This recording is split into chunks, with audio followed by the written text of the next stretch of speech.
오늘의 본문 말씀은 그 앞에 있는 13절과 52절에 이어지는 하나님과의 언약을 배반한 예루살렘을 먼저 심판하시고 그 후에 다시 회복시켜 새 언약을 체결할 것임을 약속해 주시는 말씀이십니다. 이스라엘과 유다에 대한 예언자의 심판 선언은 그 이제 종착점에서 항상 회복을 약속하고 있습니다. 앞서 말했듯이 하나님께서는 이스라엘과 유다를 향해 심판을 선언하신 가장 큰 이유는 그들로 하여금 돌이켜 회개하기를 원하시기 때문입니다. 그러나 하나님께서는 잘못을 용서해 주시지만 지은 죄의 대가는 반드시 치르게 하심을 우리에게 보여주고 계십니다. 성경에서 보면 많이 볼 수 있는 이스라엘 역사에 죄악과 징계, 회개와 은혜로 이어지는 구조가 오늘 본문에서도 나오고 있습니다. 하나님께서는 예전에 하나님을 향한 패악으로 멸망하였던 소돔과 사마리아를 회복시킬 것을 말씀하시면서 예루살렘도 회복시킬 것이라고 말씀해 주고 계십니다.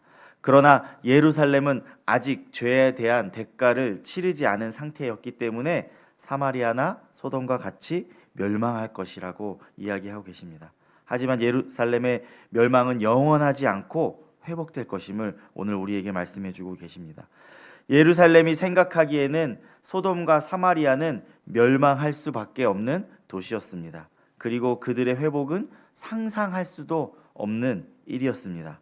하나님께서는 비록 예루살렘의 죄를 그들의 죄보다 심하다고 말씀하셨지만 회복이 불가능했던 도시들이 회복되는 것과 같이 하나님께서는 사랑하시는 예루살렘을 반드시 회복시킬 것이라고 오늘 말씀해 주고 계십니다.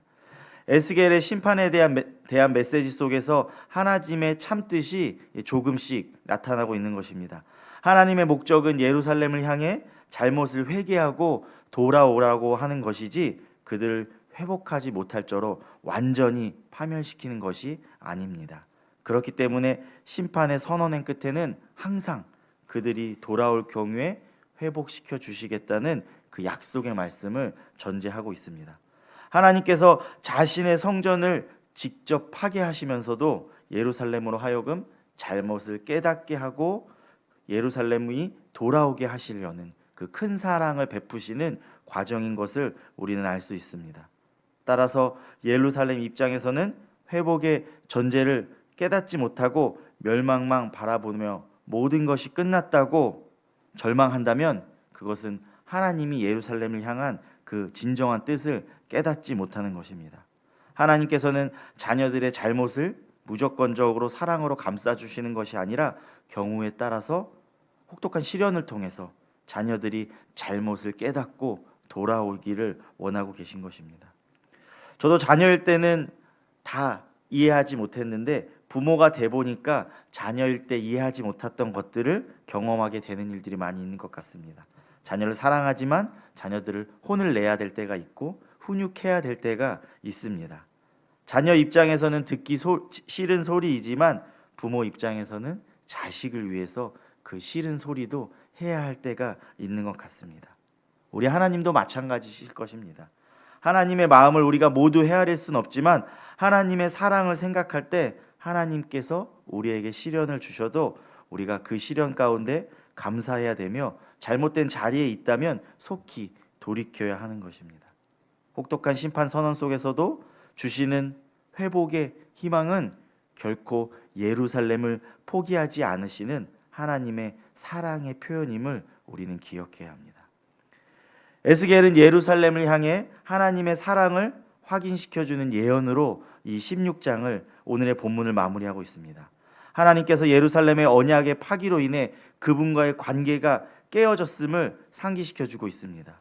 당시 예루살렘 사람들은 다윗의 언약을 신봉하여 있고 있었기 때문에 하나님께서 다윗의 왕조와 예루살렘을 영원히 지키실 의무가 있다고 생각했습니다. 하지만 다윗의 왕조가 무너지고 예루살렘이 파괴되자 에스겔 당시의 사람들은 다윗의 언약에 대한 큰 의문을 가질 수밖에 없게 되었습니다. 에스겔은 하나님께서 무조건적으로 예루살렘을 책임지신다고 보는 다윗의 언약에 대해서 예루살렘의 범죄로 인해 멸망할 수밖에 없었다고 59절에서 말씀하고 있습니다. 그러나 하나님께서 그들의 잘못을 용서해 주시고 이전의 언약을 기억하셔서 그들을 회복시키시며 다시 언약을 세우시는 것, 그것은 하나님과 예루살렘에 맺은 영원하고 굳건한 언약임을 60절에서 말씀해 주고 있습니다. 하지만 여기서 분명히 기억해야 할 것은 무조건적인 용서가 아니라 회개를 전제하고 있는 용서라는 점입니다. 이 모든 일들이 실현되기 위해서는 무엇보다 예루살렘의 돌이킴이 전제되어야 한다고 말씀해 주고 있습니다. 에스겔은 유다 백성들에게 잘못을 돌이키면 그들의 모든 죄들을 용서받고 하나님과 새롭게 영원한 언약을 맺게 된다고 이야기해 주고 있습니다. 하나님과 맺은 맹약을 잊고 하나님을 향해 패역을 저지른 예루살렘은 그들의 잘못에 대한 대가를 치러야 합니다. 그러나 하나님께서는 그들의 모든 잘못을 용서해 주시고 영원한 언약으로 예루살렘을 회복시키겠다, 오늘 말씀에서 약속해 주고 있습니다. 이렇듯 예루살렘을 사랑하시는 하나님께서 그들의 범죄와 우상 숭배에도 그들을 향한 사랑을 거두지 않으시고 영원한 언약을 통해서 끝까지 그들에게 사랑을 보여주고 계신 것입니다. 우리의 삶에서 여러 가지 어려운 상황들이 있을 때가 있을 것입니다. 시련과 환난이 닥쳤을 때 우리는 하나님 앞에서 우리의 삶의 자리를 돌아보아야 합니다. 하나님이 지금 우리에게 무엇을 말씀하시는지 우리는 하나님 앞에 물어보고 우리의 삶의 자리를 다시금 점검해야 하는 것입니다. 자신의 잘못이 있다면 회개가 필요할 것입니다. 오늘 말씀에서와 같이 우리의 죄로 인한 모든 일들은 우리가 잘못을 깨닫고 회개하고 하나님께 돌이킬 때까지 계속될 것이기 때문입니다. 오늘 이 아침에 과거의 실패에 좌절하지 않고 지금의 시련과 환난 가운데서도 온전히 하나님을 바라보길 소망합니다. 하나님이 우리에게 무엇을 말씀하시는지 하나님 말씀에 귀 기울이기를 소망합니다. 지금의 시련과 환난이 하나님 앞에서 우리의 잘못을 뉘우치고 하나님께 돌아오라는 하나님의 말씀임을 우리는 기억해야 하는 것입니다. 돌아온다면 회복시켜 주시고 은혜를 베풀어 주실 그 하나님을 지금 바라보기를 소망합니다.